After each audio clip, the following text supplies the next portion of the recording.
Hello, hello, hello, and welcome back to The 12. This is a show about the Women's Super League, aka the highest division of women's football in England. We're here to discuss all things WSL, both on and off the field. Each week, we'll be breaking down games, showcasing stars, and highlighting important stories surrounding the game. My name is Deepti. I'm here with my co hosts, Mark, Tombaum, and Treb. And this week, it's about, the cat's out of the bag, or should I say, the cat's out of the blues, and the brick is going up. Price of the brick. I don't know this phrase. You had I was it. like, I You had were it. there, I had it. and then you lost it. I'm You were sorry. there, and then you lost My it. It was bad. close. I would have let it slide. You were like it was going so good, and then it was like, nah. It's all right. We're gonna Price of the roll with brick it. going up. Is how we say Price that. of, DP. there Price you of the go. brick Thank going you. up. Thank you. I'm learning. Okay. No, of course we are talking about Catarina Macario officially being announced with San Diego Wave. She's coming back home. She has left Chelsea immediately. Yeah, I guess I'll go to Mark first because obviously this is your team, your player, and then we have lots to say about Kat. We love Kat on this pod, but Mark, immediate thoughts. We knew she was leaving, but now immediate thoughts. Now that it's official. Mostly not surprising, but still a little. Like, I guess I just always assumed that they would, at least try to keep her until the end of the season, just in case she can contribute to, a league match, a Champions League match, maybe even a cup match, like wherever, Chelsea are not exactly deep at striker right now, and so. Like I would even go as far as to say if she were available for the match versus Arsenal, she probably would have started, you know. But there the big caveat is that she is rehabbing from an injury. I'm not actually sure what this injury is.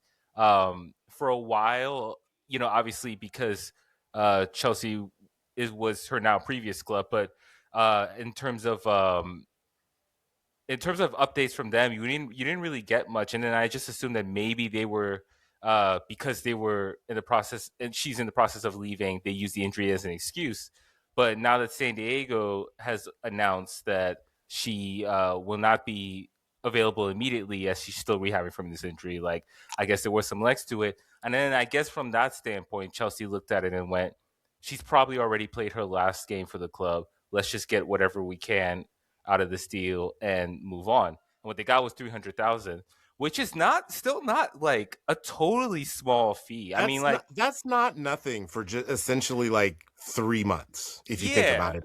Especially in the women's game, right? Like we're still within a year of the first £1 million transfer, right? And so like transfers that are six figures, it's like that's not nothing. So fair enough in terms of getting something, but to be honest with you, I just lament how it went for Kat at Chelsea. Obviously, there's a lot of excitement when she first joined. Obviously, the big thing was her having to come back from the ACL injury, and then her comeback wasn't that smooth, so she was like in and out of the team. But for the most part, when she was available, she hooped. And I think that I'm excited. I'm actually excited to see her in the NWSL in San Diego with those players. The fact that it's Jonas that she's playing for. Kenza Ali and Kat Macario is going to cook. Yeah. But Jonas Eideval is their coach.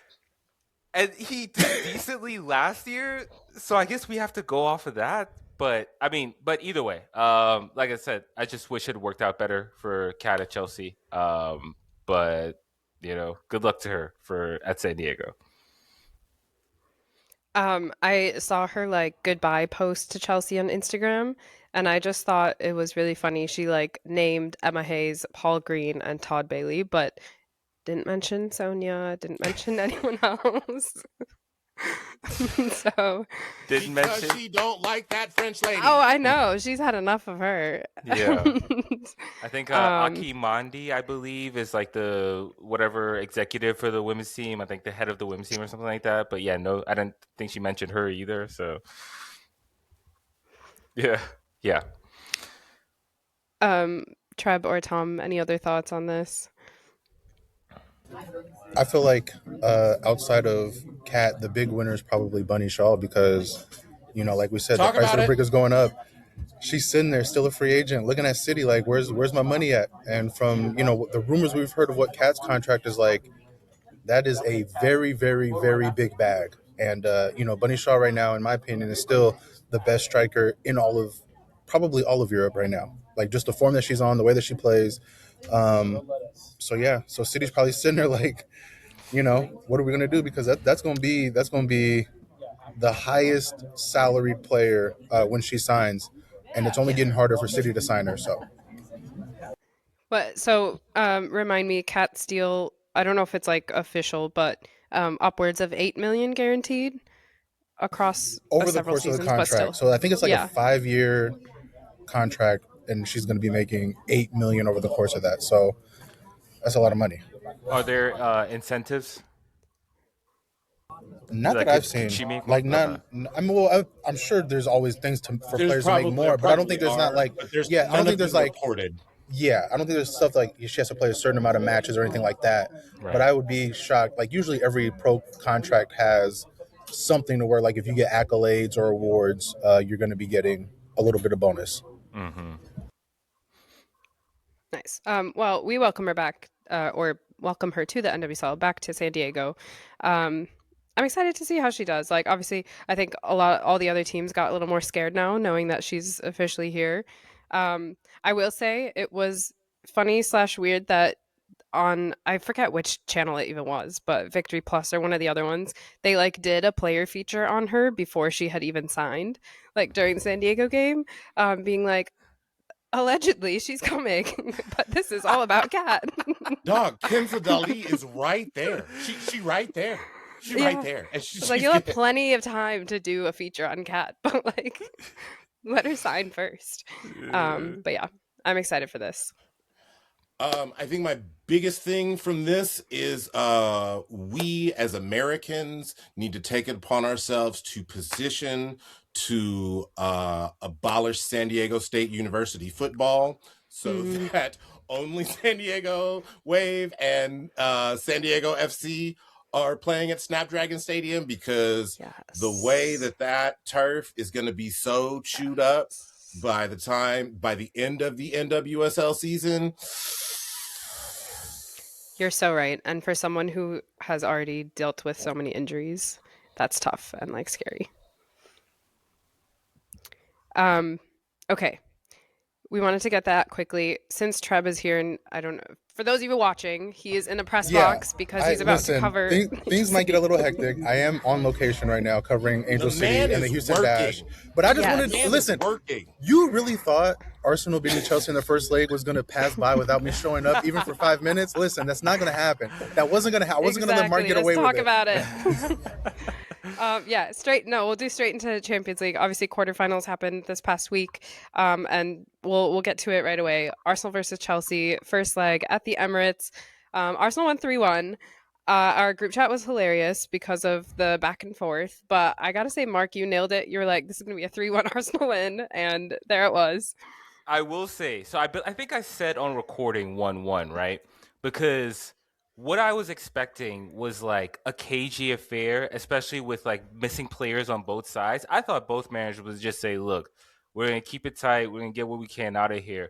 When I saw it was going to be an open match, and then, and what killed me, Lauren James, I've seen her bury that chance dozens of times. Like when the ball left her foot, I was like, I jumped because I was like, this is definitely a goal. And when it came off the post, I was like, oh, okay, it's one of these. Yeah, 3-1 Arsenal. Like, you can't hurt me. Well, I was still hurt, but you can't fool me. You can't fool me. Yeah, He said, "You can't trick me." Yes. Exactly. Oh man, but I don't know. It's interesting. I mean, from a lineup perspective, it's like, okay, this is who we have available, right? Like you could kind of tell, and these teams like try to hide the formation, but like I kind of figured, you have the three center backs, you have Baltimore and Bronson for the wing backs, like 3-5, or I guess 3-5-2. And it worked okay. Like Alyssa Thompson, I thought early on it was looking like maybe she could break free. Maybe she could at least get a goal contribution. I mean, yeah, those first like few minutes were dicey for sure on our Yeah, end. it's like in terms of the setup, I'm like, okay, this is like something that makes sense and is functional and is actually working. Um, but I feel like it's like if you watch football long enough, right? If you don't bury your chances, especially if you're facing like similar quality opposition, you're just gonna give one up. Like it's just how it is. It's too difficult to dominate a team for 90 minutes, right? And so it's like there are gonna be phases where you're on top, and then there are gonna be phases where you concede ground, you concede a free kick, right? And then all of a sudden the team has a chance at goal.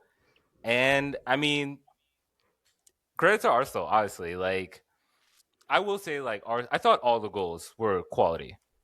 But I thought Arsenal's goals were good goals. Like the free kick from McCabe, that's a really difficult to defend. I thought Kira Walsh was a little disappointing. I thought she actually had a poor match overall. But at the same time, like that's a mismatch against Stina. You know what I mean? Like Stina charging in on that.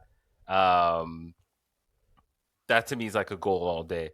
And then actually, I don't want to talk about Arsenal's goals. Let me Trev. You want to hop in here? You want to talk about Arsenal's goals? Of course, I want to talk about Arsenal's goals. No, I think like just real quick, going back to what you said about not taking your chances, especially when you had an Arsenal team that's missing Leah Williamson, Yeah. that didn't have Steph Catley back in rotation. Like that defense is only going to get tougher for that second leg. Right. So the fact that we're taking a 2-goal lead back into Stamford Bridge, as much as I'm nervous about that, like I'm also feeling confident about that.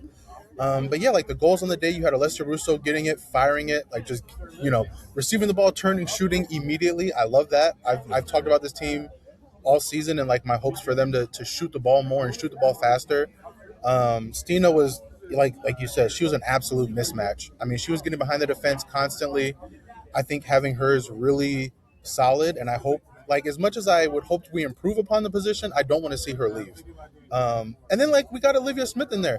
And so, I think she'll probably start that second leg when we have kind of the standard defense that we usually have in there, especially with news today that Kyra Cooney-Cross isn't going to be available for us. But yeah, it was a good match overall. I'm happy for it.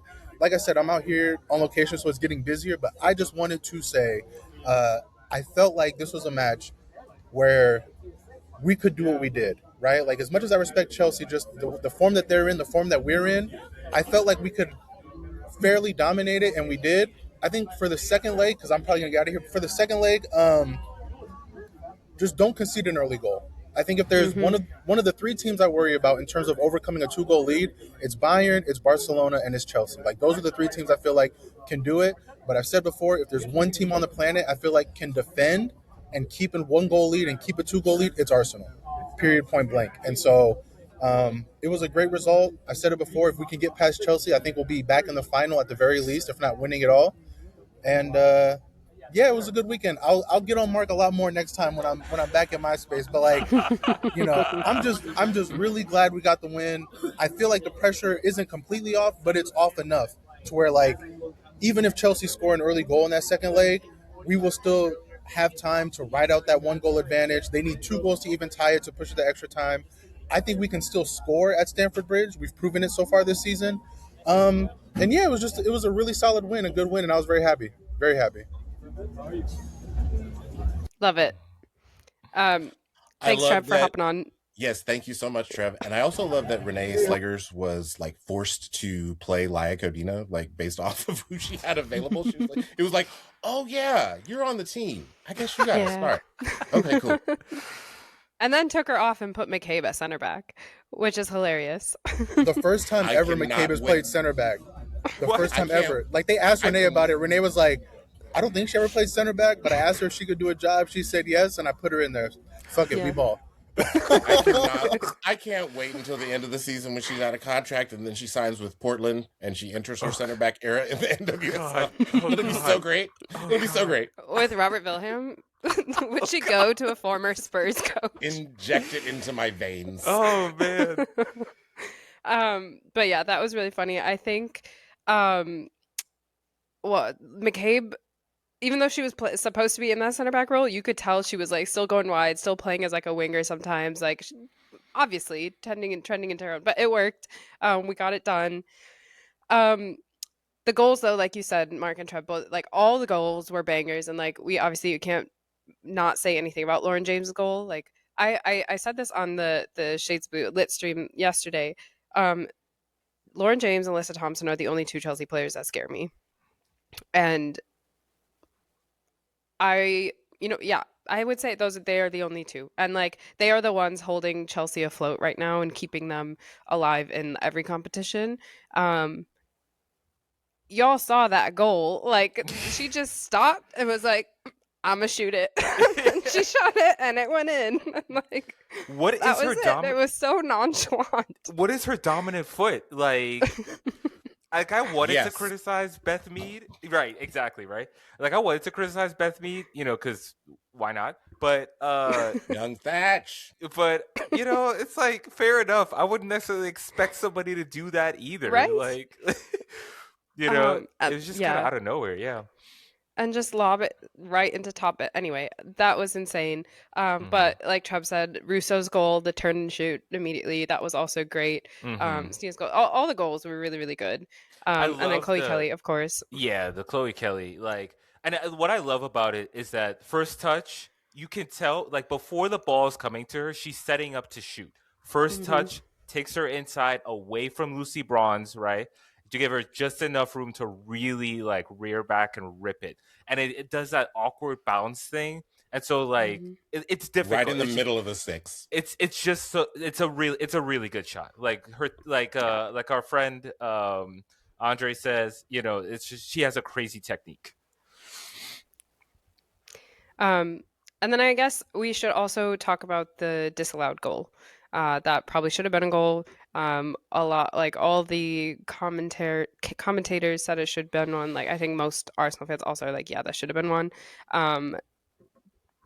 Do you think that would have made, because that was early on, that would have gone from 2-0 to 2-1 initially before you got the one goal, right? So already been halfway. Do you think that would have changed the game plan at all, keeping that, or would it just have gone kind of the similar route? I don't know if Chelsea would have changed much. Actually, I don't know if either team would have necessarily changed much because of that goal, right? Just because, I guess, I don't want to say that Arsenal didn't create much outside of the goals, because I thought they had there were some other opportunities where like Naomi Girma or Berland or Bronze made key interventions, but the general feeling of the match going into halftime was Chelsea created these great chances and didn't take advantage, and Arsenal took their chances. And so, like, if you're the coach in that scenario, it's kind of like if you're the Chelsea manager, if you're Bon Pastor in that scenario, what do you say other than keep going? You know what I mean? Like, it's like we're doing everything correctly. It's just, so I think that the biggest change would have been psychological, right? Like difference between 2-0 and 2-1 at halftime, like, and then it's like, okay, maybe Arsenal changed something at a 2-1 match. Maybe, they think because I mean they did make a halftime sub, so yeah, I don't know. I don't know if much changes in terms of strategy. Yeah, that's fair. So I think it's interesting that you talk about like what the manager could have done in the situation. Like I think that is a situation where Sonia Bonpastura should have got her stuff thrown out.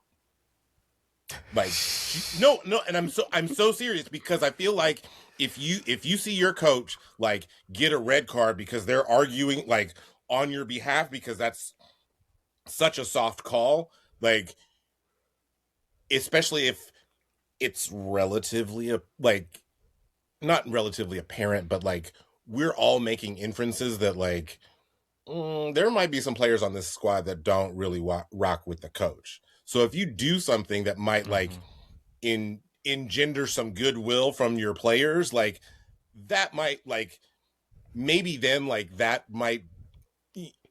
would have been, I guess, if I were the man, if I were in Sonia Bonpastor's shoes, that's what I would have done. Like I would have gotten myself thrown out. She did make a big statement after. I think she was interviewed by a couple different outlets and said something. I'm trying to find a tweet. Well, I'll come back to it if I can find it. But I think someone caught her saying a not so pleasant phrase in French, just yelling at the ref on the hot mic. So she was for sure fired up. Not enough to get a red, like you said, or at least maybe they Not that they caught tribe it in the chat. Yeah, hot mic caught it. I'm not gonna say it. I won't do it justice with the French accent. But look it up, you'll find it. But that was kind of funny, and like, yeah, I do feel for her. Like we've all been on that side of things when we get a call that is egregious kind of, or that we think should have gone the other way.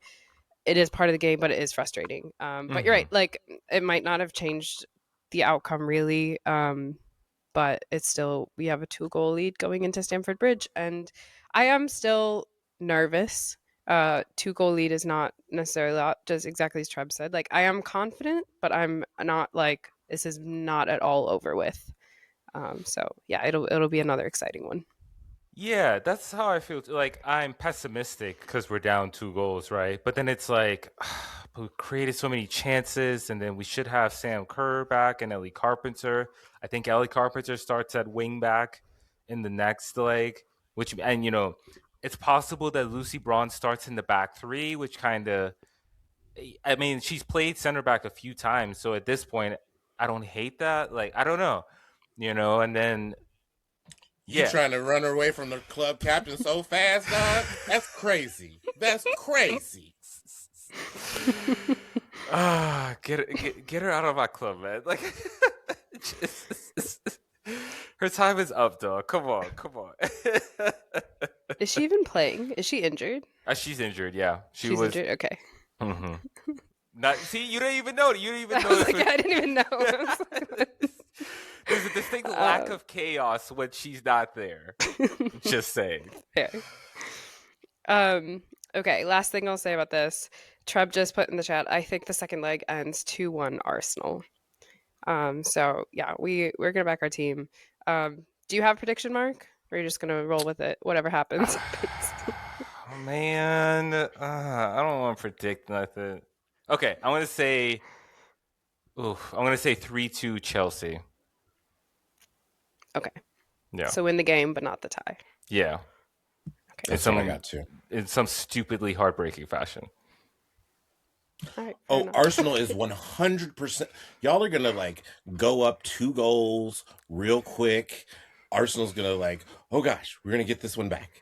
And then you're gonna score a third, like in the 75th.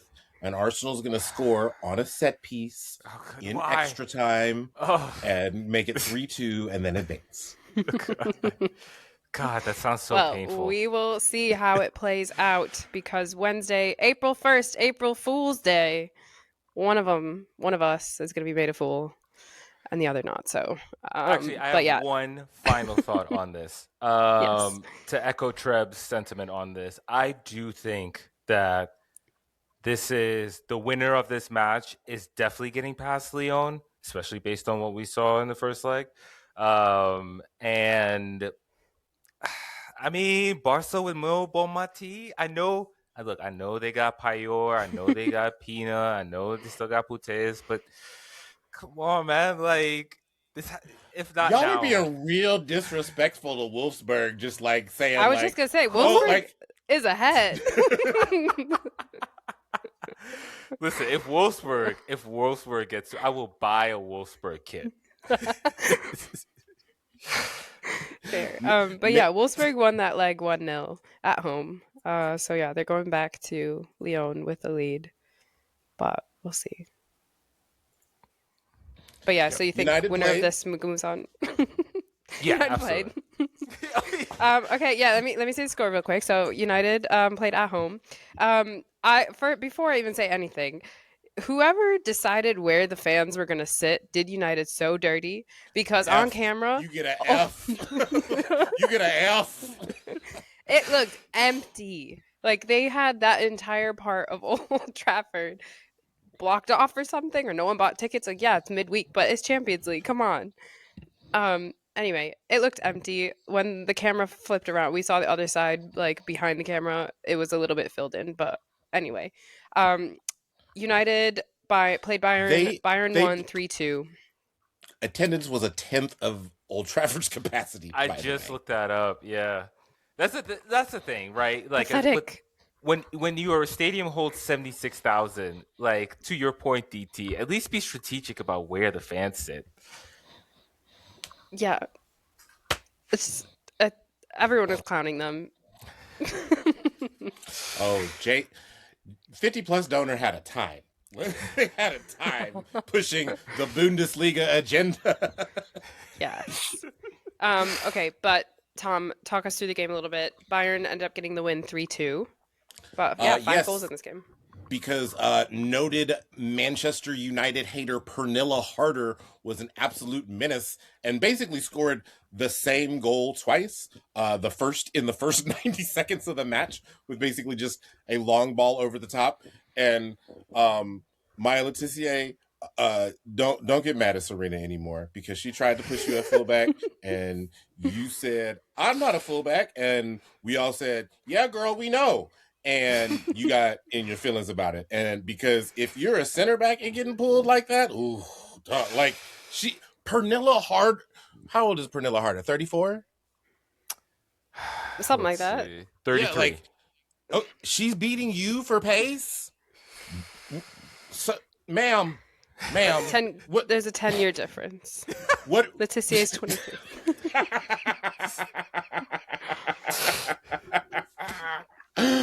Woo, that is funny to me. That is funny to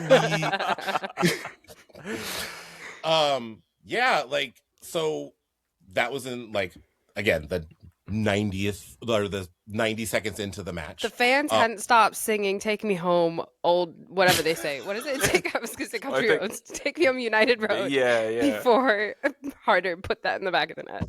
Bruh, like that's crazy. The match did turn around a little bit. The United got their foot on the ball. Schuler had against her old club, drew a penalty against Viga's daughter. The aforenamed mentioned Maya Letitia is their penalty taker, so she buried that. Lundqvist scored 5 minutes after Pernilla Harder scored her second goal in the 76th minute off of a corner kick. And I will say that the last goal, the winning goal that Tanakawa scored, you guys, based off of this match and the previous match, I'm not sure that Valentellis Joyce is in great form. It wasn't looking great for the U.S. women's national team number one. She did not spark joy. Like just saves that you thought that she would make, she did not make them. Including like the Tanakawa goal and like that. That is not like if you're Emma Hayes, that's not what you want, especially like if you look at what the goalkeeper pool is for that kind. But that's another conversation for another podcast. Yes. So yeah, 5 goals in this match, absolute banger. Second leg back at Allianz Arena. I have no idea what might happen in this match. Like so much of what's going to happen in next week's Champions League match, it depends on what happens tomorrow in the derby. Like, so I'm gonna say right now that it's gonna be a 2-2 draw, but I could very well be wrong. I'm just looking up United's previous matches, and it looks like they've given up 3, 4, 5, 6, 7, 8 goals in their last 5 matches. Whereas previously they had like kept so many clean sheets and hadn't given up too many. So you're right. There's definitely a drop off in form, whether it's Fallon or just like the back line getting worn down, Fatigue. whatever it is. Yeah, it's just Well, fatigue. because like you think about like all of the players that they brought in, like they didn't really bring in a whole lot of defenders like to help them out. So like, you were running Rolfo and Millie Turner. Millie Turner and Maya Letitia, and Lundqvist out there a bunch. Gabby George is still hurt.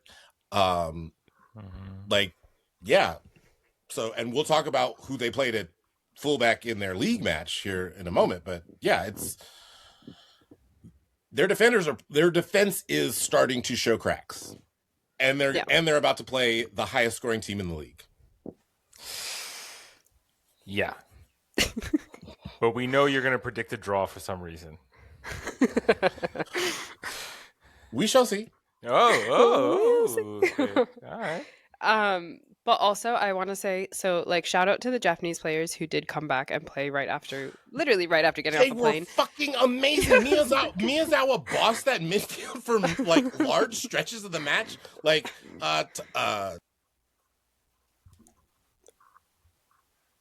Wait. Oh, we lost audio. Tanikawa came on and was amazing.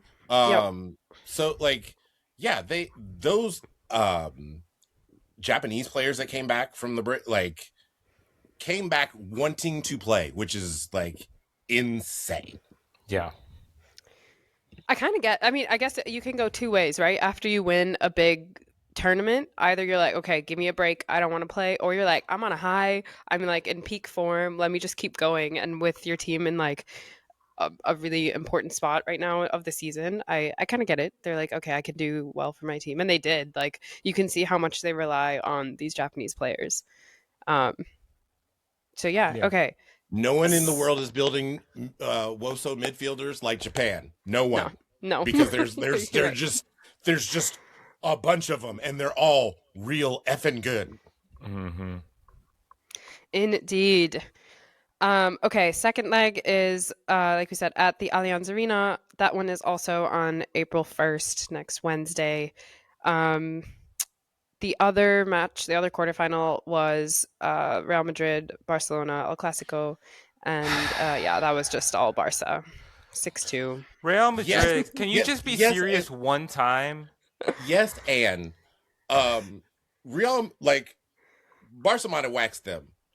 And twice, not once, but twice, we got to see Linda Caicedo put Paredes on a poster, dog. Like, yes, dog. And exactly, Trab says, free Linda Caicedo. Linda, get out of Madrid. Which and is also, so Myra, do you want to go there? Like, you're seeing this. And it's like, Myra Ramirez, don't do it. Myra Ramirez ain't gonna fix that, dog. She's not fixing that. It'd be a real shame to see her take her career in that direction, but, you know, who knows what her motivations are. Fair. Okay. If you're gonna go to another league and you want them to speak Spanish, please go to Liga MX Femenil. Liga MX. Nah. Bruh. You can even come to the NWSL. Both are really good options. Well, I would get, for a number of reasons, why you would not want to come to the United States right now. So yeah. Well, yes. But I'm saying, like, if that is one of the big things, then yeah. If you want that and money, go to Liga MX. Okay. Anything else on Champions League before we head to league stuff? No, we covered all of them, right? Yeah. Yeah. Okay. We will get to the league recap. So this is match week 18 recap. What happened last weekend. Real quick prediction point game. Mark had 43 points, Tom at 44, myself at 48, and Treb in the lead with 49 points. We will start with London City versus Chelsea. That one ended in a 1-1 draw. This one was played at the Den. It was actually a neutral venue. But yeah, so Mark, obviously you can talk about this one, but Are we going to Chelsea got the call it early a goal. neutral venue when London City Lionesses is technically bought from Millwall Football Club? Well, this is supposed to be their. I mean, like this was a home It's yes, fixture. it is. It is Millwall's stadium. London City is like an offshoot of Millwall before they became like an independent women's team. So yes and no. Um, Fan wise, I don't actually know the turnout. I think it was really good because this one is much bigger than London City's actual home stadium. I think it was a good. Um, it gave them a good idea of what they can do if they do end up moving to a bigger stadium.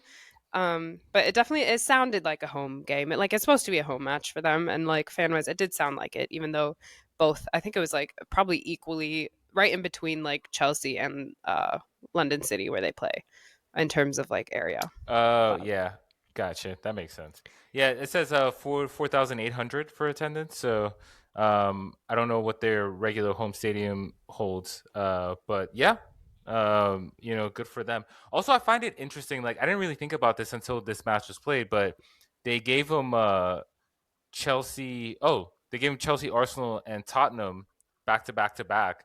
Doing the whole London thing, and I kind of mhm. feel like we talked about this before. Like I feel like London City's been getting that big team treatment, big team coverage, kind of right. They're definitely not getting treated like a team that's going back down, right? Because we know it's like, hey, y'all should get to know them. Like the first time Chelsea played them, they did a whole thing of like London rivals and Mm.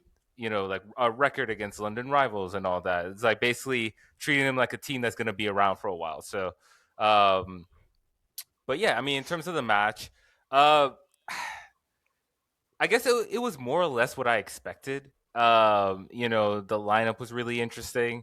We had Chloe Sarwi in the starting lineup. She Mhm. recently signed a contract, 17 years old. She started at left back. We had Lexi Potter, I think, getting her second start, I believe, in midfield. Sia Nushkin playing right back. You know, Buchanan and Berman at center back. And I mean, they were making it work mainly because they have Alyssa Thompson and yeah, Lauren James didn't start this match. I think she did eventually come on. Yeah, they were trying to save her for the Champions League, right? But they did eventually get a goal in the 22nd minute, I think, yeah, through Canarid. And almost rode that out to the end. Uh, I just think it's so difficult trying to hold on to a 1 goal lead. And so again, like I think Chelsea were, created chances, probably should have had 2 or 3. And I think ultimately they were made to pay. And I think like London City did create like a decent amount of chances themselves. The actual goal was kind of funny looking. It was off it's kind of an awkward save by Hannah Hampton. The ball like kind of went up in the air, and Goodwin crashed the box, and kind of snatched on the rebound. But ultimately, I think 1-1 is like a fair result, if only because like I don't think Chelsea like they created chances early that they probably should have put away, but then didn't really do much beyond that. And it's just one of those things where if you're not keeping the other team honest, right? Keep forcing them to defend. Like eventually they are going to get forward, especially a team like London City that has like decent players that can hurt you. I mean, we talked about Goodwin before. Um, they have Guerrero in the lineup. They had Nikita Paris. They have Aslani up top. Like Van de Donk DVD is started. playing. Yeah, right. Mhm. So I'm sad it's we like didn't this is. get the DVD and Ellie Carpenter matchup, I sportsmanship know, game. right? She was watching her wife lose, unfortunately. But yeah, yeah. I to be honest, like especially with the schedule being what it was, I always expected this to be a tough match for Chelsea. And so I think like 1-1 didn't surprise me at all. I also don't think it's the worst result, especially. I mean, obviously with United's form and like that particular result, um, that kind of speaks for itself. But as long as Chelsea control their own destiny, which is being within a point or two of United going into the final game, Like, I think that's the most important thing, because if you're, I think Chelsea has to feel confident about that match at this point, right? Especially like what we're seeing with United now, the faltering and so forth. Like, you have to think if you get a United at home, and you have to get the win, that you should feel confident that you're going to do that. So, um, overall, like, obviously would have preferred the win, but like this, I was weirdly calm about this one. I was just like, all right, not even surprised that ended up being a draw here. So I mean, yeah, you predicted 1-1 and you nailed that. So, um, I thought London City should have won, given their chances, given like how they played. Um, I think London City deserved the win, but I also will say, like, on London City, it's the young guys that move me. Goodwin and Godfrey, they had some really good shots. They had some good chances, and like they're the ones who I think they like the team should be built around them. And I don't know, King should maybe just stop like trying to get all these big name players and just build around the stars that you have in the middle of like in your team already, and just help them grow. But yeah, like I said, they move me. Not much else happened though. None of them did, or no one else really did. So I just wanted Chelsea to slip even more. I'm not gonna lie. big hit. You don't even have to worry about us. Okay, I'm still gonna hate anyway. All right, fair. I respect that, actually. But predictions, Treb also predicted a draw. Like I said, I thought London City would win. I wanted them to win. Tom thought Chelsea would win, and then Marky nailed the 1-1. Tom, are you gonna say something? Oh, I was just gonna say, when has like being close in the table ever like mattered about Hayden? Like, Right? True. like My bad. Nottingham Forest still hates Leicester, and Leicester is about to get relegated again. So.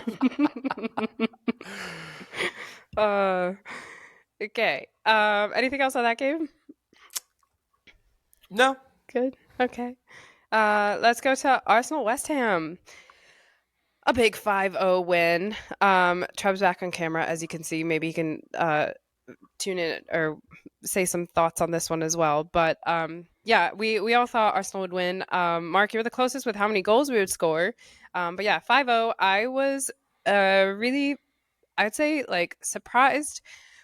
I think maybe less surprised, but just like proud of how much we did shoot still, and how much it actually, like, we had, how many shots we had on target. And I thought we would be a little more rusty still coming off the big break. But it was good to see that like shooting boots are on. I'm just looking at the numbers here. It says we had 23 total shots, 11 on target, which is really good, about half almost. So yeah, I'll talk through the goals really quick, but it started off really quick within the fourth minute. Chloe Kelly, she put in this beautiful ball and assisted Stina. Although I think Chloe ended up getting I don't know if Stina actually touched it initially. When you look at it, like, Stina got credit for the goal, but I think Chloe, then they reversed it and Chloe got the goal because it just went in from that cross. Maybe, I don't know if it was supposed to be a cross or a shot, but either way, it was a brilliant ball in. Chloe got it in. That was in the fourth minute.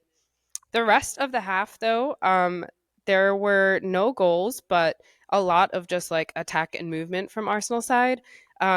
Olivia Smith on her right side, against West Ham's left side. Olivia Smith won every time.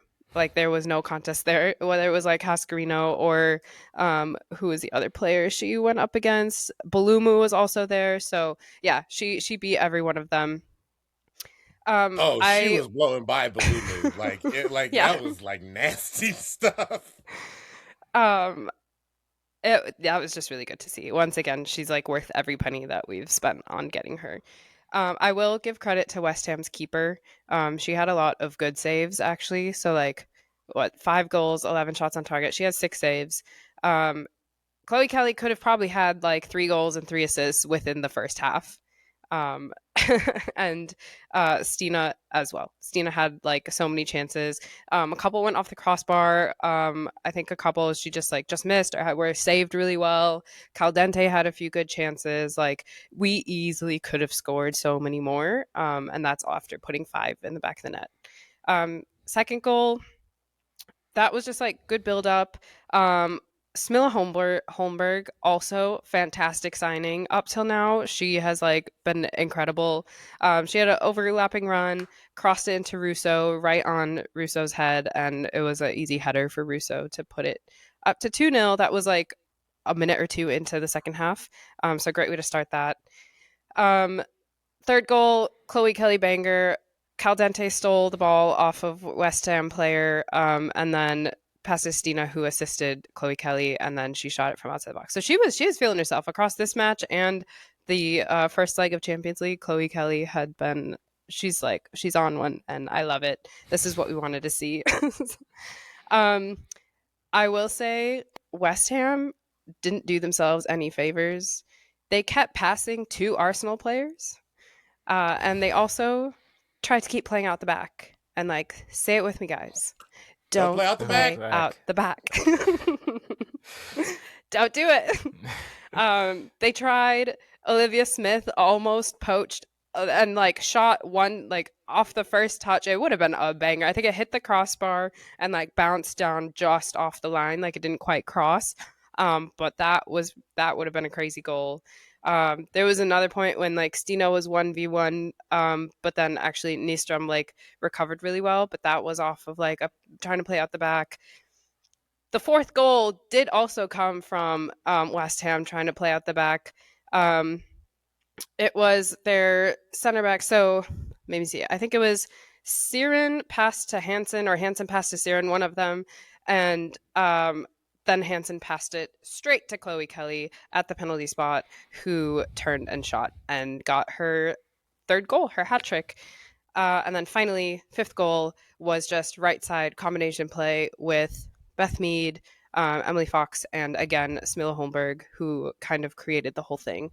But they just kept passing back and forth, worked beautifully down the right side, and then Beth Mead, with a great finish, took the shot, and that was goal number 5. So yeah, overall, really, really proud of that performance, and like it carried momentum into the Champions League match, and like hopefully will continue. It does seem like both Chelsea and Arsenal like carried the same energy into their Champions League matchup that they had in the league matches. Like you could tell like Arsenal was feeling confident, like they knew what their game plan was, even with key players out, and Chelsea just kind of seemed tentative, like yes, like, and that kind of played out in the midweek. West Ham, I'm sorry. Like, I don't know if there's anything they can do. Like, you know, they're kind of up and down, and like, they're still not, but like Leicester's still below them. But yeah, it's not great. Okay, but we'll move on to the next one.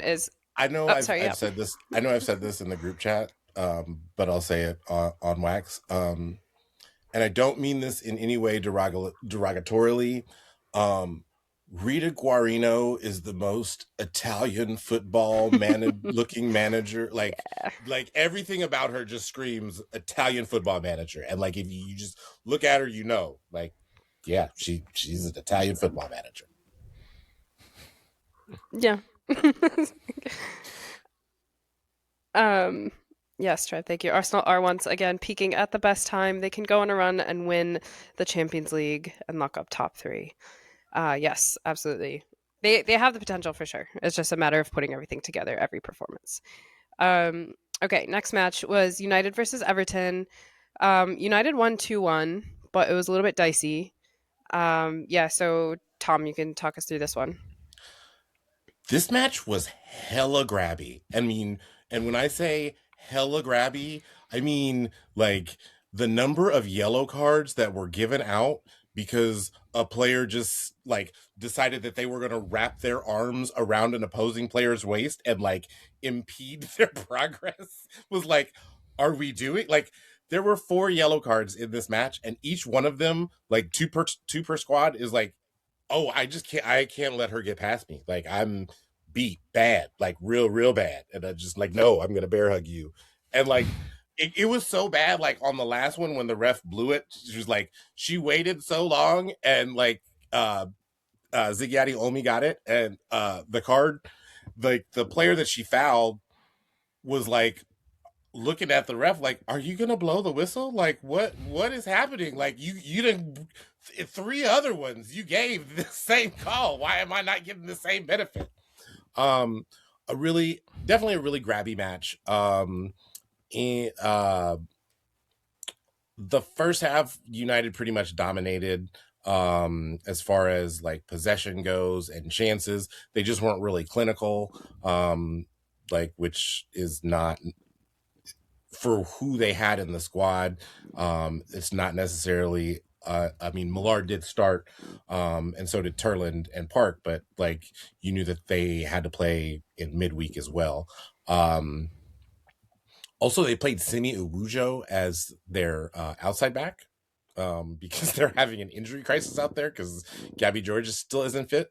And I don't think that Jade Riviere is 90 minutes fit yet either.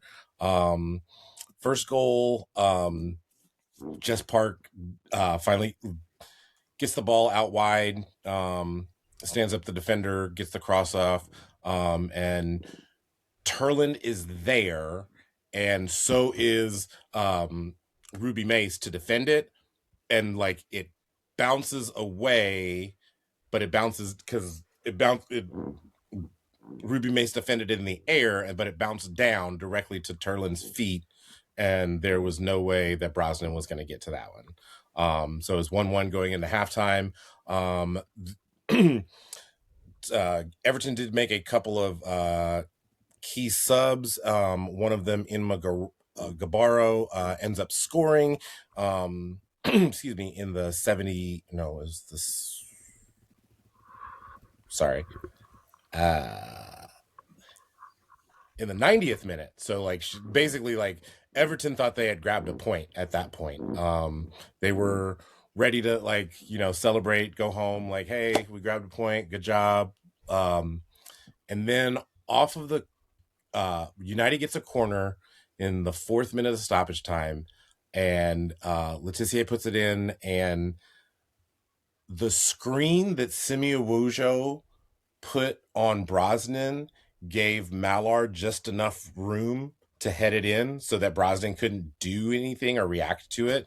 And that was basically the death of the match. Like they saved it for like both teams obviously saved it for really, really late. Probably not what you want if you're Everton, especially having a new manager and all of that. But United like kept up their pace. They're still in second, which is where they, want to continue to be, especially with a chance to play the first place team in a derby. So that should be really an interesting match at Old Trash Can. I'm mad about that last goal. That's a winner because I had predicted 1-1 and I could have gotten 2 points, and now I have 0 for that match. Real reasons to be mad. Yeah. But Tom, you predicted United win. You're the only one who did. Treb thought Everton would win, and then Mark also thought it would be a draw. But yeah, like we said, Everton has they're on the up and up. Like this was their first loss in quite a few matches. And so, I mean, it was going to come, but I think they showed like they were quite evenly matched overall. But like you said, it was like dicey, it was grabby, but even like even grabby. And yeah, it's just I think Everton has kind of saved themselves pretty much. So I just hope they can like do a little bit. I do like them. I think they can do a bit better. But we'll see like how much further they can take it. I'm trying to look at their schedule coming up. They have Merseyside Derby, and then they have Chelsea, Arsenal, Leicester. So 2 teams that they should probably win against, 2 that probably not. So they likely will stay above that relegation zone. Oh yeah, I mean they're in 6th right now, Yeah. so they should be good. But like I'm not sure if that's going to be the best test of Phelan as a coach. But I don't know. We don't know what Everton wants to do, honestly. So Fair. Yeah. like And thanks for mentioning. I completely forgot that they were up in 6th. I for some reason thought they were still a bit lower, but we did talk about this last time that they have snuck their way up to 6th, and 6 to 8 both are all on 20 points, but still, yeah, up to 6th is safe. I feel like when you yeah, to Trep's point, like I feel like Everton are in the same spot this year as last year. Good, but needing investment can be so much better. Mm-hmm. And I think I think one of the reasons why we probably thought Everton was lower on the table, like if you can your manager, you're thinking like, oh, I'm 3 points away from relegation or something, like, or I'm in relegation, and like that's not the case at all. So I don't know. I mean, what was going on with Sorensen? Yeah. I I don't know what the criteria or line is sometimes for canning the manager and getting sacked, because you see managers get sacked for after doing really well and for doing I don't know. I guess you see them sacked for doing more than what you think, but then also for doing a lot less. Like it goes both ways. Um, or you've also seen managers get extended for doing less than what some managers have gotten sacked for. So it's obviously there's so much going on behind the scenes that we don't know, but sometimes it's a weird situation and just weird timing from what we think, but I'm sure a little extra boost. They've had so many changes that maybe they're like, okay, this is the last thing we need to do to spark something big. Maybe. All right. We'll stick with you for the other Manchester match, Manchester City versus Tottenham. This was Bunny's match. Man City won 5-2. Before I hand it over to you, I'll just say 2 things. One, like we mentioned earlier when we talked about Kat, Bunny's price just went way up after this game. And not only after Kat, the amount of numbers that we've seen for her, but just this game in particular, a Bunny Shaw hat trick in the first half in 20 minutes, 30 minutes, whatever it was. The fastest hat trick in league history. She scored a hat trick in 21 minutes. Yep. And she didn't score her first goal until the 8th minute. So what 13 minutes to get give you 3 goals. No big deal. 13 minutes, 3 goals. There you are. Yeah. So somebody pay her. Whether it's City or not, somebody pay her. Therese, get it together, Therese. I need you to get it together, please. Please put some respect on her check. That's all I ask. And I'll let you talk through the goals, but actually do the goals first, and then I have my question. Okay. So first goal, it was kind of funny because it was a cross into the box and it bounced funny, and both Bunny Shaw and Viv Miedema did the same thing where they were standing on one foot and trying to rotate their body and hit it into the net. It kind of looked almost in unison. Bunny was just faster than Viv to get to it because they were both going to make contact with the ball. Goes in the net. 7 minutes after that, Drew Spence has all kinds of time and space deep in the midfield and looks up and sees Rebecca Canuck almost in the center circle and just knocks it over the top to Olivia Holt. And Rebecca Canuck is not anybody's kind of fast. And and she doesn't necessarily always position herself the best. And so Holt just gets in behind, and I think this was the City's only played 2 matches without Yamashita. This was the first one where you really felt it. It was ooh, yeah, Yamashita would have saved that. I love you, Kiara Keating. Don't get me wrong. I love you. You are my baby hair queen. That was not what you wanted to do. She was also really far off her line initially, right? Because Canuck was probably way up. So she was kind of backpedaling and trying. No, she wasn't. That was the thing. Oh, she wasn't? Okay. She was still in the whole it was opposite of what you typically see from her, because like usually like she's so far from goal, like it was just like, don't do that, you can't, don't do that. But it, like she was so far in, like she didn't get a good read on the ball, and I'm not sure if she thought that Canuck was going to be able to cut across her or not. But like, yeah, she just wasn't able to do anything. So it's 1-1. Then 3 minutes later, City get a corner and Bunny just dunks it. First of all, like Alex Greenwood, like she's still got that set piece delivery that's like, mwah. So like it just hit in the box where it needed to be. Bunny dunks, boom. Then 3 minutes after that, Caroline gets the ball at the top of the box. She is absolutely saucing old Manchester City friend Julia Blackstad, and then just stands up this cross that Bunny dunks home again. So then it's 1, 2, and 3 for Bunny. Caroline gets a goal with an assist from Lauren Hemp, who drove the byline, and like because they were so concerned with Bunny, like they let Carolyn like had all of the space, so she scores. And then probably the most disrespectful own goal I have ever seen in my entire life. Viv Miedema's got to be pissed that she didn't get credit with that goal, because it's a cross in, she heads it down, but she heads it down onto Nilden, who is on the ground laying on her back. So like she heads it off of her back into the net. So basically, not only have I made you fall down, I'm going to head the ball into your back, and it's going to fall off your back into the net. So like, not all own goals are created equal, in my opinion. And so, yeah.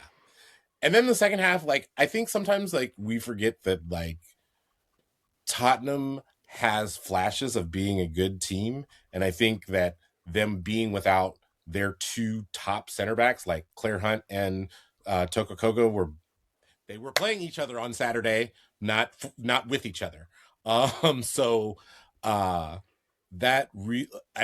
point, I believe the commentary after Bunny's second goal was like, said something to the effect of like, there would have been better defending if there was just cones in the box. And I was like, oh my God, girl, can you say that on television? But she wasn't wrong. She wasn't wrong. And Beth England scored in the 84th minute. She deserved that. Like, Spurs really controlled the second half of the match. Like, but it was just like, oh, this is so far out of pocket that like there's really nothing that's gonna be able to be done for that. And honestly, like, this was just like a replay of the reverse fixture in so many ways. Like, Tottenham just scored one more goal. So that was it. So the magic number is 8 now.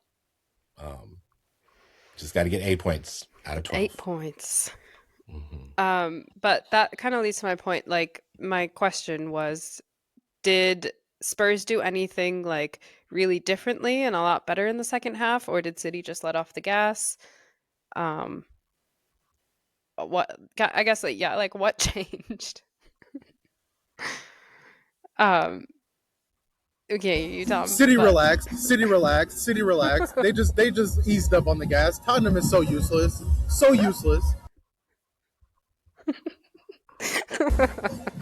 with the music in the background, just so useless. I will also say that I feel like the second half is where you really notice that City didn't have Yui Hasegawa, and like, I rate Sam Coffey. I think that she's a very good player. She's not Yui Hasegawa, and like she doesn't have the chemistry with the other players in the squad. And like, that's not a knock on Sam Coffey. That's just like, that's extolling who Yui Hasegawa is. Like, you could argue that she is the most important player on the team. It's going to take time for Coffey to settle into Euro style and the team around her. That's interesting that you say that, Trev, because Grace Clinton was not available for this match, and she will not be available for the United match. And there are rumors that the reason that Grace Clinton is not available is because in training, she took a real hard tackle from Sam Coffey. Like she got some WSL action basically. um, is what happened. So she got CONCACAF in practice basically.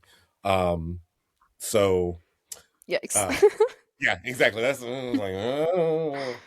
Um, but again, I you know, Yui Hasegawa she probably got more rest with Japan in playing all of those matches that she did than she probably would normally get with City. So, like, even though she played a lot of matches in short succession, like you just feel like she's gonna be able to start. So I'm expecting her to be able to play Miyazawa in the Derby. Yeah. Actually, yeah, I was curious on your thoughts on how Sam Coffey has like fit in and if she's made an But impact or the impact that you would expect or hoped for. I don't know. here's the thing: these were the two matches that I wanted Sam Coffey for. The Villa Okay. match and this match, because I knew that I was pretty confident that Japan was going to win Asia Cup. I was confident Hmm. in that, like, when the WSL season started, and like nothing that I saw like dissuaded me of that. And I knew that there were going to be two matches, at least there are those two matches that was going to miss. Hmm. Um, so I wanted Sam Coffey for those matches, and like, to me, in those two matches, she did what she was supposed to do. Like, no, they didn't necessarily score against Aston Villa. Yeah, they got a point, which that's a good result. Um, it was what was needed, and like, so everything past this now, like, I'm interested to see how not Seb Hines is going to try and incorporate her into the team.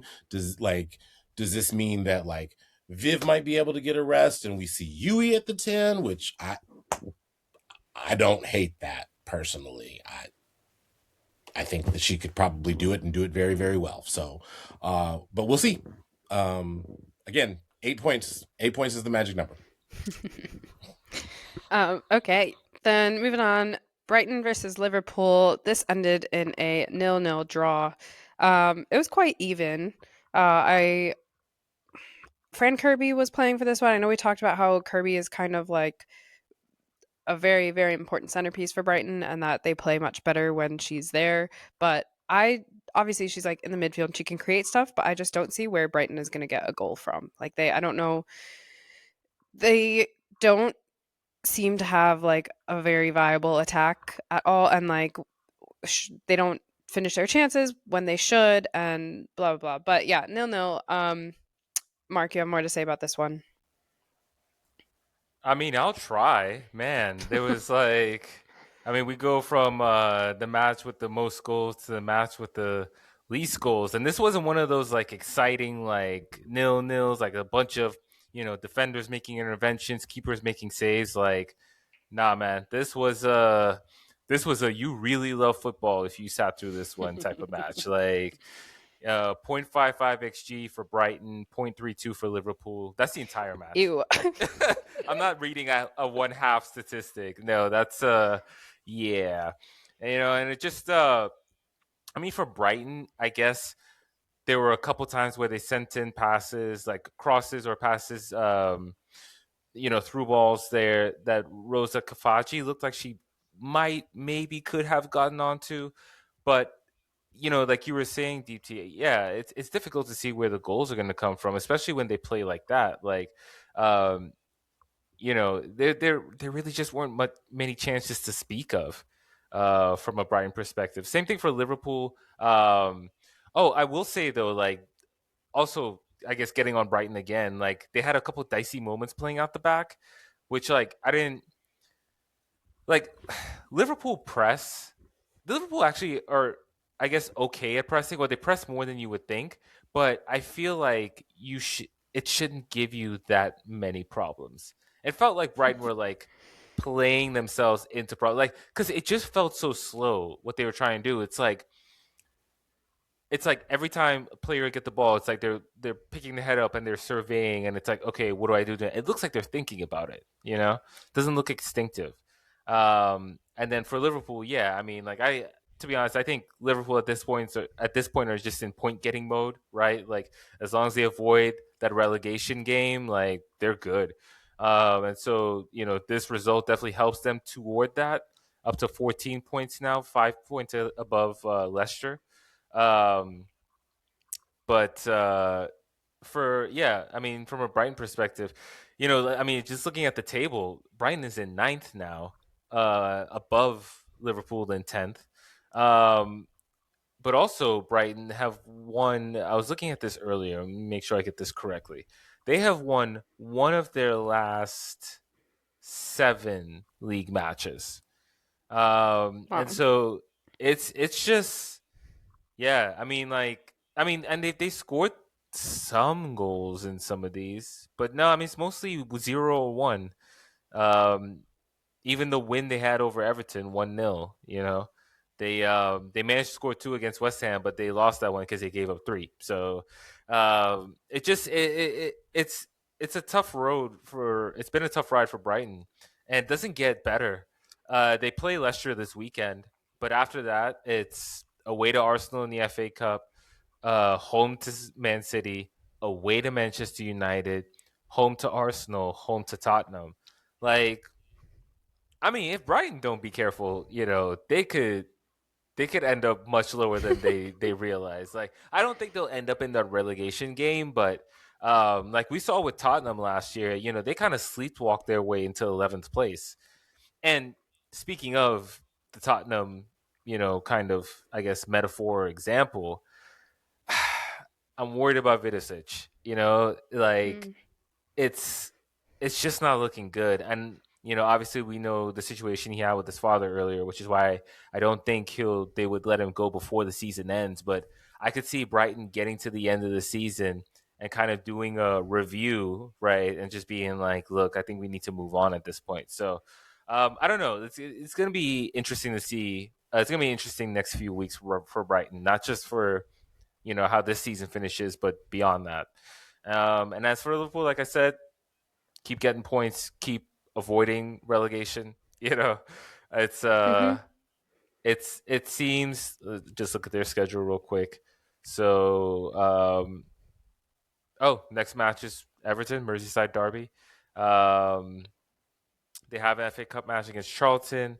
Home to West Ham, away to Man City, home to Arsenal. So like those last 2 matches, we expect L's, but they could still rack up some points and be like pretty okay. Maybe even get up to like ninth. Mhm. Like I would say, given how their season started, I would definitely consider that a result. So yeah. Yeah. It was interesting. Both Vidosic and Gareth Taylor after the match had very similar thoughts where they were like, "Oh, this was a good result for both of us." And like I agree, Gareth Taylor, and like this is a good result for Liverpool, like you said, getting the points. But I'm surprised Vidosic thought that way. Maybe it's because like Liverpool is like starting to get a little bit stronger, and like he knew it would be kind of even. But yeah, I'm surprised that they were okay with just the draw and didn't feel like it was points lost, considering how what they need. And then I will say, like, I'm going to echo Treb's point. He said, I'm a bit disappointed Rosa Kafaji hasn't done more. Sadly, clear why she couldn't break into Arsenal lineup, but with Michelle Agerman gone, was hoping she would step up a bit more. And I completely agree. She hasn't been super fruitful at Brighton, and yeah, it's kind of clear now why she like didn't have that like shining moment at Arsenal either.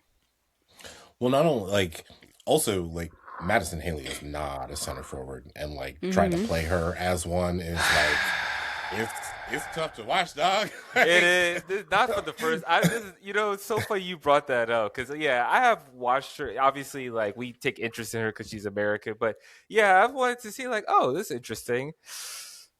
I don't see it. I don't see it. Uh, Mr. Charles Haley, I am not disparaging your daughter. Please do not come for me. oh, not I at just all. don't think that I just don't think that she is. Her talents are not best used as a center forward. Your daughter is very, very talented. Yeah. Please don't pee in my coffee. That's all I ask. Um, I have had the pleasure of meeting him after a Brighton match and speaking to him on the train, like back to the city, and yeah, they're both phenomenal people, very nice. Um, okay, last match of the weekend: Leicester versus Aston Villa. Like we said, Leicester is in the bottom at the bottom of the table in 12th position. They lost this game, so they're still at 9 points. Villa won 2-1, but it was a comeback win because Leicester scored in the first half. In about the 38th minute, it was Alicia Lehmann who scored against her former team. It was just some good play on the right side and a nice assist from Hannah Kane. She just like crossed it back to Lehman, who was completely unmarked in the middle of the box and just slotted it in. And that had to feel good. I think this was her first goal back in the WSL, if I'm not mistaken. Um, but that Yes. was pretty much it for first half play. There wasn't a lot. Like Villa had some chances. Leicester wasn't doing a whole lot. Like Villa had way more of the possession overall. And then even like for total shots, Villa had double the shots that Leicester did. They just couldn't put anything away. Part of that has to do with like Yanina Leitzig. We say like she keeps Leicester in these matches. But finally, there was a breakthrough kind of immediately at the start of the second half. It was off a corner. Anna Patton just like did a really nice like I think I don't know if it was a back heel flick, but it was just a nice flick that she like jumped off and like took the feed from the corner and got past Leitzig. That was the equalizer. And then second half also was a very important sub. Ebony Salmon kind of changed the game when she came in and she created so much. She started on the right wing, and then I think partway through the half she like moved to left wing, but she was kind of going back and forth. And yeah, she created so much. She had a few shots herself, but the winner, I believe it was her. So it was in the 84th minute. She it was on a quick counterattack. She like got the ball, and she was deep into her own half, but within one really really nice pass just completely crossed the field, got it to Hansen, who took a few touches and like beat her defender and then slotted it through, beat Leitzig again. Leitzig got a hand to it, but it like kind of went under her arm into the back of the net, and that was the game winner in the 84th minute. So that was really nice. I think Ebony Salmon was probably player of the match for me, even though she only played like that half because she completely changed it, like I said. This match also reminded me that Jenna Neiswanger is at Aston Villa. I completely forgot. Right? Started, played a full Wow. 90. Yep. Wow, completely forgot about that too. Yep. And like she played well. Like she defended well. She had some good like crosses, and she took some of the corners, which were really good. So, You know who else but has yeah. been playing for Aston Villa since they got there? Orion Jean Yep. Francois. Uh huh. You know, And she also you had a know, great game. you know who Yeah. could use a midfielder right now? Chelsea Football Club women.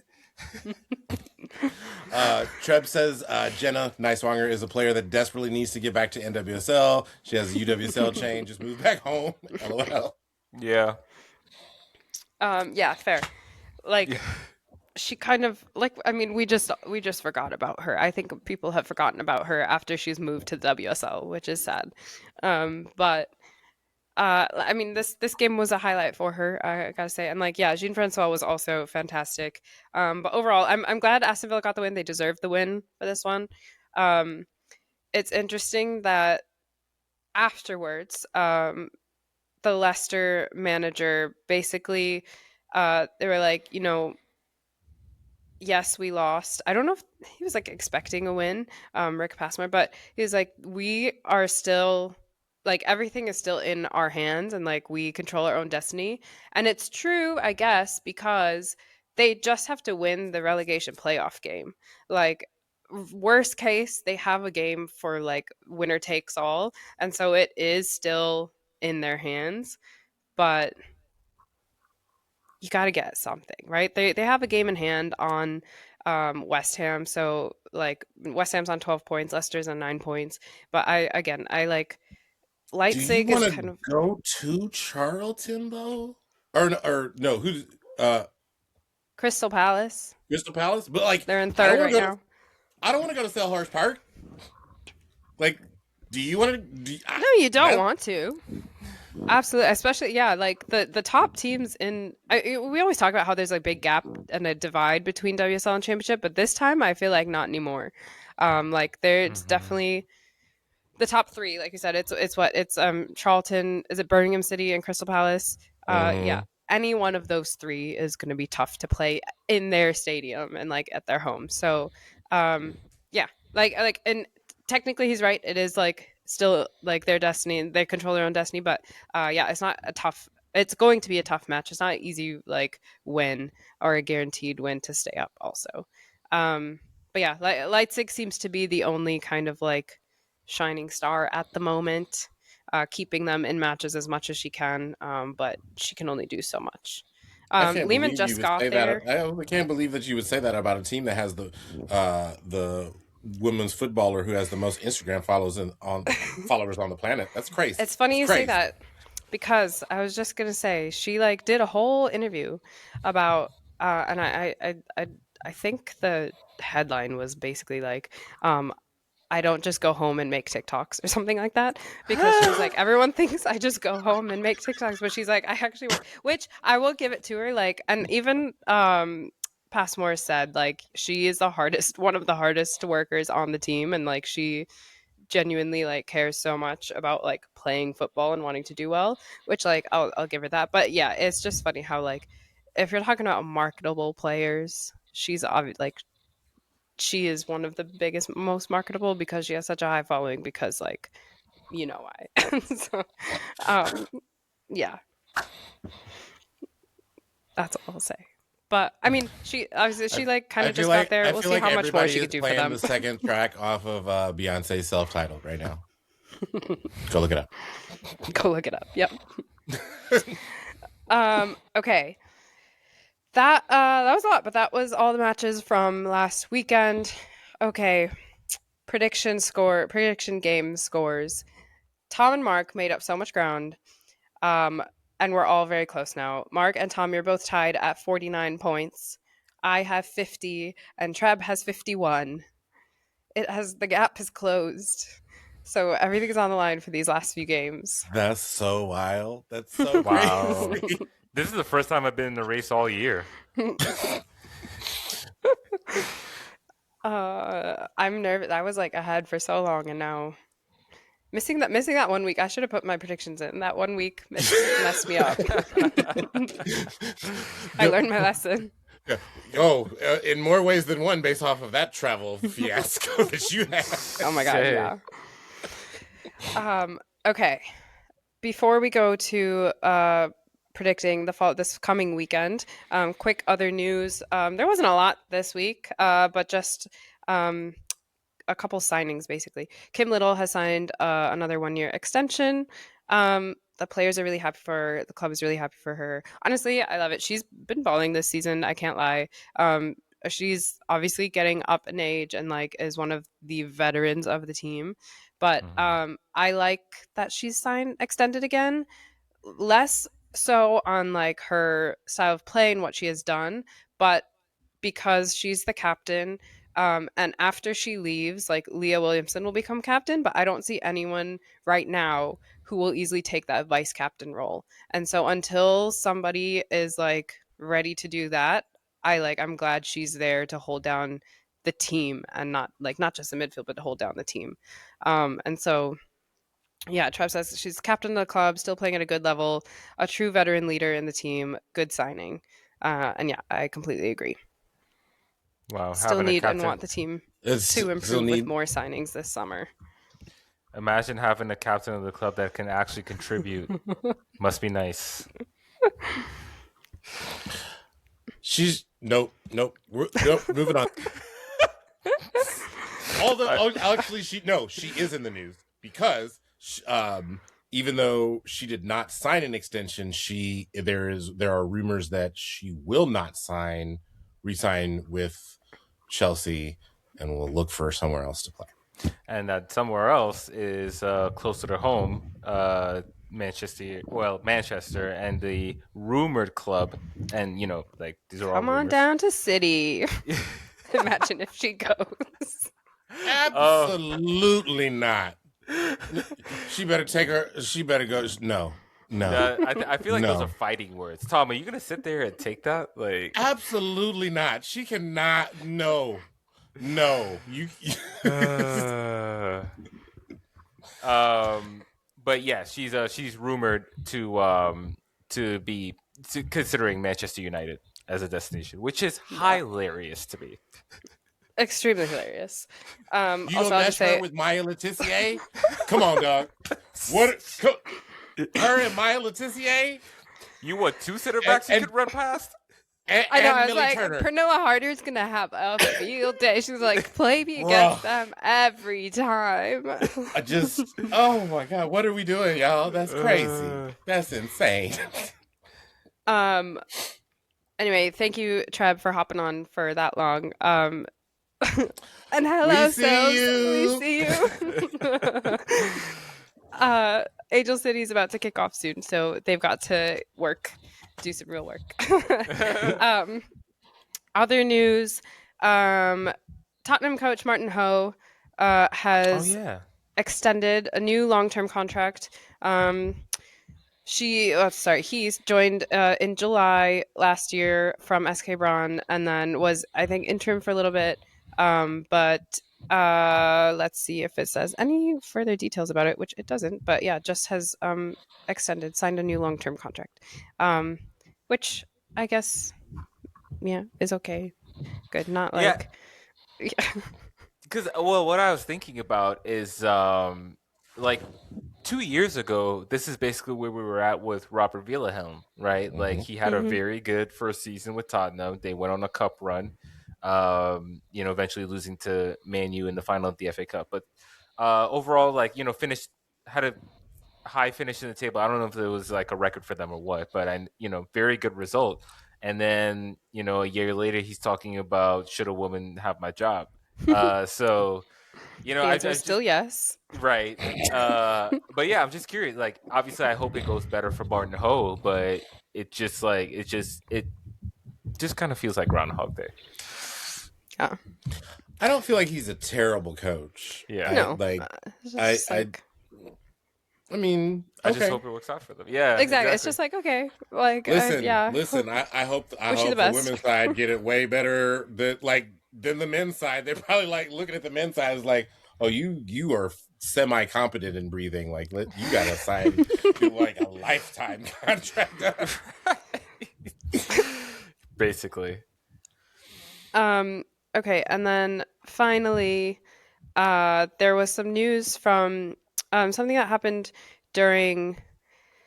I'm trying to remember. Was this during the Euros, the Jess Carter situation? Mm-hmm. Okay, yes. So during the Euros, Jess Carter was subject to some racial abuse online, and the man who admitted to sending racially abusive messages on social media has been sentenced to 6 weeks in prison and suspended for 12 months. Suspended, or I'm assuming the suspension is that he will do the 6 weeks in 12 months. I didn't really understand what that meant. Yeah, sorry, because I'm reading the Athletic headline about it, and it says man avoids prison for racist, sexist social media abuse. Man has avoided prison after being given a suspended sentence for sending malicious and hateful. So yeah, sorry, you were saying. No, so basically, like, he was sentenced, but like they won't carry out the sentence for 12 months. So I guess he's like kind of on parole already, and he has to just do like community service, 10 days of community service. Let's put it that way. Not even like a whole year or anything more. Yeah, 10 days of community service, and has been banned from football for 4 years, not lifetime as it should be, and has some curfew and like a small fine. Like, these seem like all just like menial punishments. Yeah. It really bothers me that as a black woman, Jess Carter has to be subjected to the abuse that this gentleman put her through, and then to know that his sentence is so lenient. I don't Yeah. love that, dog. Yeah, Mm-mm. exactly. Um, But it also says that the judge, quote, came very close indeed to, end quote, to sending him to jail, but took into account the impact it would have on his 20-year-old daughter who suffers from epilepsy, for whom he's a primary care. Um, which, okay, yes, like primary care, need to care for your daughter, but also that just puts another layer into this. Like, it's not that he just said stuff. I mean, he said a bunch of racist comments. I think there was some other like misogynist, just stuff like that, which is like, okay, you are obviously like a father figure to someone. Is this what you're trying to show them? Like, is this how you want to This act? is the example that you're gonna set.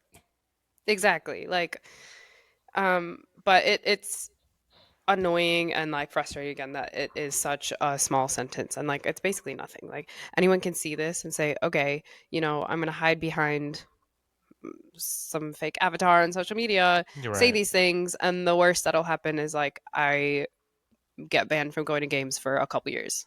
Whoop de doo. Right. Um. All right. Anyway, that's all the news that I had for Um, this week. there is one thing, one news item I'll just touch on real quick. Yep. WSL is getting a makeover. WSL Oh Trophy yeah. specifically. The WSL and WSL2 are both getting new trophies. It's kind of necessary with the league expanding. Um, it's also the trophies. So we know about the rebrand that the WSL 2 did last summer. The trophies don't reflect that as of this moment, and so in the overhaul, it will incorporate obviously the new logo and all that. So, but yeah, that's really. I mean, I don't think there's too much conversation to be had about it. We'll see what it looks like, but Yeah. yeah, WSL trophies getting makeover. Do you guys like the current trophy? It's like all right to me. Yeah, it's fine. I Nothing, don't. nothing special. Yeah, it's like fine. There's nothing distinct about it. Um, it is a trophy. It's not like a Mm. plate Yeah, or a there you Yeah, go. dish. I mean, Put it that yeah, way. it okay, cool. Whatever. Yeah. But yeah, I'm always like when they do a rebrand like this, I'm always curious what it's gonna be like. So hopefully Mhm. it's a good one. Okay. Last thing on the agenda is obviously going to talk about the upcoming matches. We are recording on Friday, so the games are going to be starting tomorrow on Saturday, and this weekend is Derby weekend. So starting off with the Merseyside Derby, this one is going to be played at Goodison Park. So we have Everton versus Liverpool. That one is Saturday at 12 p.m. local time. Treb has a 2-1 Everton win predicted.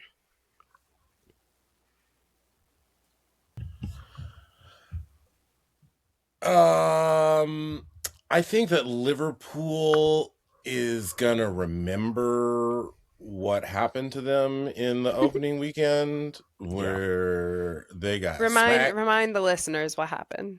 they got smacked 5-1 by Everton at home. Um, I feel like Liverpool's gonna remember that. I'm not calling a Liverpool win, but I think to Mark's point, like they are going to do what they need to do to make sure that they keep on accumulating points and they don't have to play. They don't have to even think about playing in that relegation playoff match. So I'm going to say we will see a 2-2 draw. Right. Um, that's solid. I, okay, Mark, you go first because I need to think about. I honestly don't know how this could go. I'm gonna go with a 2-1 Liverpool win. Yeah, it definitely feels like the type of match that Liverpool's gonna get something from, and I think they pull it off. I think they pull off the win.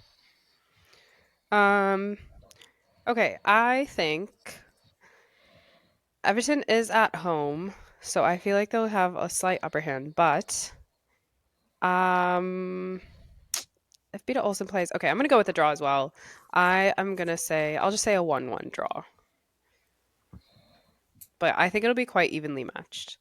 Also, I use the Forza Football app, and they have like a thing where you can guess if it'll who will win or if it'll be a draw. And right now it says there's been like over 100 votes, but 70% think Liverpool's going to win, which is Wow. interesting to me. Which is a big. I mean, it's only 100 votes, but still. Okay, moving on is the Manchester Derby. This one is at Old Trafford, Saturday, 1:30 p.m. local time. I do like that they've staggered all these matches so you can watch all of them if you wanted to.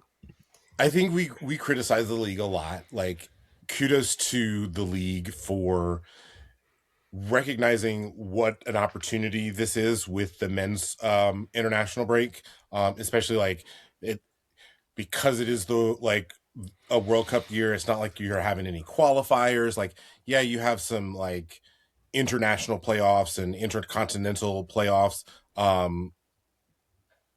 like there's not necessarily like viewers are gonna want to maybe not necessarily know those nations, but they'll know these teams. And like the league did a really good job. They got this one right, like making sure that they staggered all of the matches and the match times, and making this be like Derby weekend too. Yeah. Yeah, I enjoyed that they did that.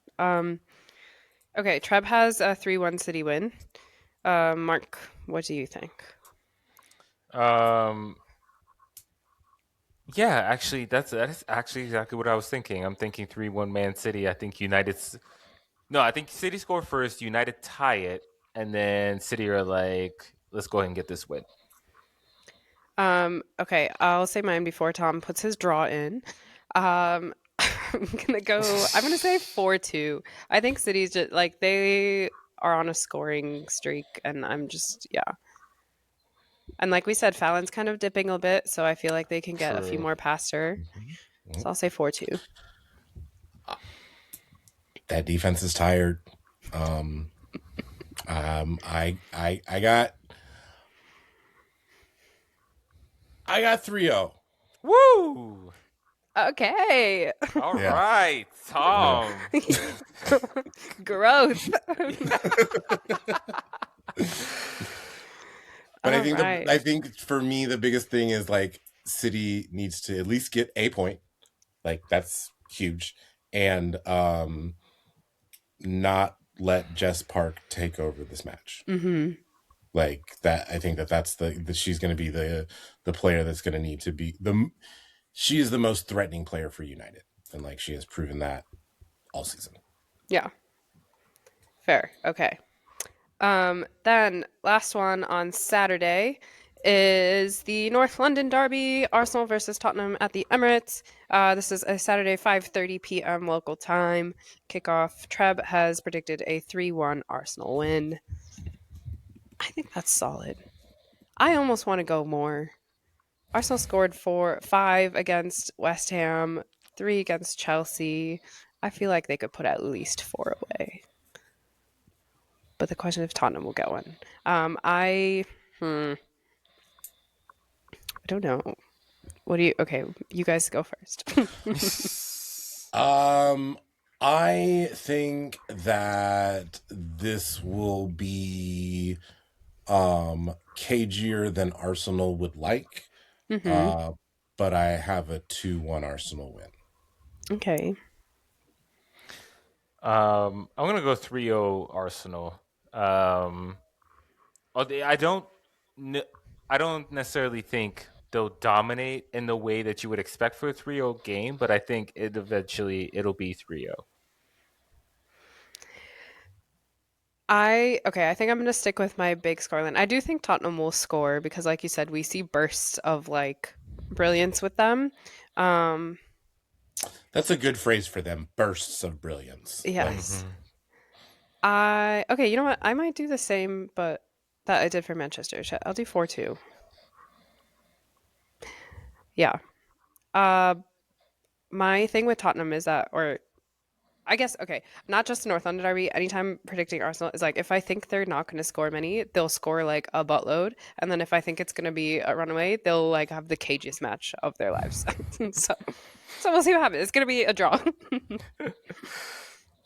Okay, then we've got one of the new London derbies, West Ham versus London City. Both, well, West Ham is East London, London City is like Southeast London, so I guess it kind of works. At Chigwell Construction Well, I Stadium. mean, technically it's West Ham versus Millwall, and that is a derby. Oh yeah, exactly. That is a derby for sure. So yeah, they've got the women's version now. At Chigwell, Sunday, 12 p.m. local time. Trev has a 2-1 London City win.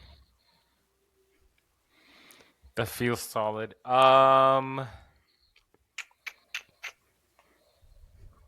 Yeah, I'm gonna I'm gonna go 2-0 London City. All right. I'm gonna put up another big number because I feel like we were talking about London City getting the big club treatment, and I think that like they're going like they. I feel like they're gonna sun West Ham basically. Like so, I'm gonna say 3-0. Ooh. 3-0 London City. Oh my god, maybe I'll be different and do a draw. I'll Trying to say stay just, ahead. Chigwell magic, Yeah. Let's say I'm gonna say 2-2. That's actually, that's not a bad thought because yeah, London City are coming off playing Tottenham, Arsenal, Chelsea back to back to back. Maybe they take their eye off of this one. Okay. Yeah. Thank you, Mark. Okay, then we've got I think that's it with the derbies, unless Chelsea Aston Villa is one that I don't know about. But No, it's just a real annoying opponent. yep. Chelsea versus Aston Villa at Kingsmeadow, Sunday, 12 p.m. Do you know why it's not played at Stamford Bridge? Is this just like because Chelsea doesn't really like to play there? No, well, Or they're is there playing the something two. there? They are playing the Champions League match Okay, at so they want Stamford time in Bridge. So between. Yeah, fair. Okay. yeah, and it's not really the full time stadium, so I don't know if they want to fatigue the supporters with Stamford Bridge. So Okay. Treb has a 2-1 Chelsea win. yeah, that sounds right. Actually, I'm gonna go with that 2-1 Chelsea. Okay. This is a 2-2 draw, y'all. I'm sorry. I'm so sorry, Mark. God, I know. It's, But y'all that better is what win. is Y'all better win. That's all I'm saying. Because I know that's a distinct possibility. I hope we get out of here with a win, man. God. 2-1's good, but just to be a little bit different, I'll go 3-1. I think Chelsea will win. I think they're tired of not putting out their best. Okay, and then finally, Leicester versus Brighton at King Power Stadium. This one is Sunday, 3 p.m. local time. Treb has predicted a 1-1 draw. God damn it, Trev. Stop. Taking your. Yeah. Because this is such a 1-1 match, too. Can I. Hold on. Let me I'll think tell you, about it. I'm going to go 0-0.